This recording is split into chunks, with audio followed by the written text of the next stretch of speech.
The Ming dynasty was the ruling dynasty of China, then known as the Empire of the Great Ming, for 276 years following the collapse of the Mongol-led Yuan dynasty. The Ming, described by some as one of the greatest eras of orderly government and social stability in human history, was the last dynasty in China ruled by ethnic Han Chinese. Although the primary capital of Beijing fell in 1644 to a rebellion led by Li Zicheng, regimes loyal to the Ming throne, collectively called the Southern Ming, survived until 1683. The Hongwu Emperor attempted to create a society of self-sufficient rural communities ordered in a rigid, immobile system that would guarantee and support a permanent class of soldiers for his dynasty. The empire's standing army exceeded 1 million troops, and the navy's dockyards in Nanjing were the largest in the world. He also took great care breaking the power of the court eunuchs and unrelated magnates, involving his many sons throughout China and attempting to guide these princes through the Wang Ming Zuzun, a set of published dynastic constructions.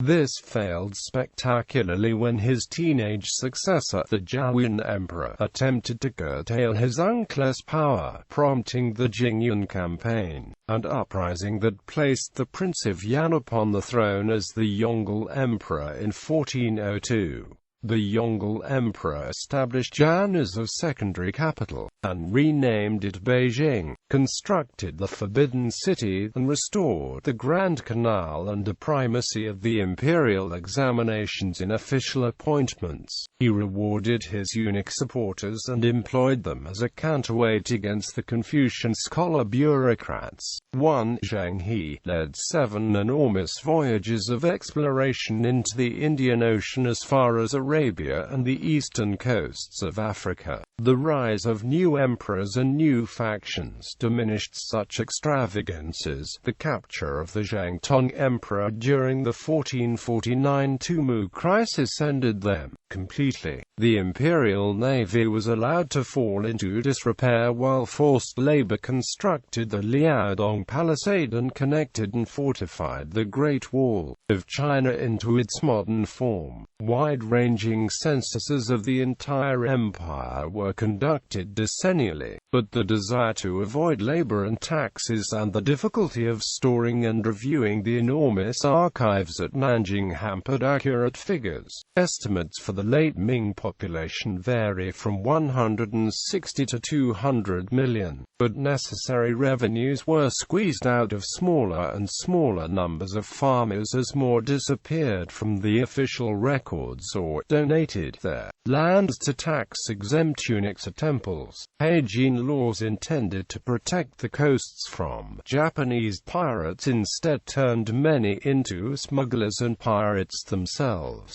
By the 16th century, however, the expansion of European trade, albeit restricted to islands near Guangzhou like Macau, spread the Columbian exchange of crops, plants, and animals into China, introducing chili peppers to Sichuan cuisine and highly productive corn and potatoes, which diminished famines and spurred population growth. The growth of Portuguese, Spanish, and Dutch trade created new demand for Chinese products and produced a massive influx of Japanese and American silver. This abundance of specie remonetized the Ming economy, whose paper money had suffered repeated hyperinflation and was no longer trusted. While traditional Confucians opposed such a prominent role for commerce and the newly rich it created, the heterodoxy introduced by Wang Yangming permitted a more accommodating attitude. Zhang Zheng's initially successful reforms proved devastating when a slowdown in agriculture produced by the Little Ice Age joined changes in Japanese and Spanish policy that quickly cut off the supply of silver now necessarily for farmers to be able to pay the taxes. Combined with crop failure, floods, and epidemic, the dynasty collapsed before the rebel leader Li Zicheng, who was defeated by the Manchu-led 8 banner armies who founded the Qing dynasty.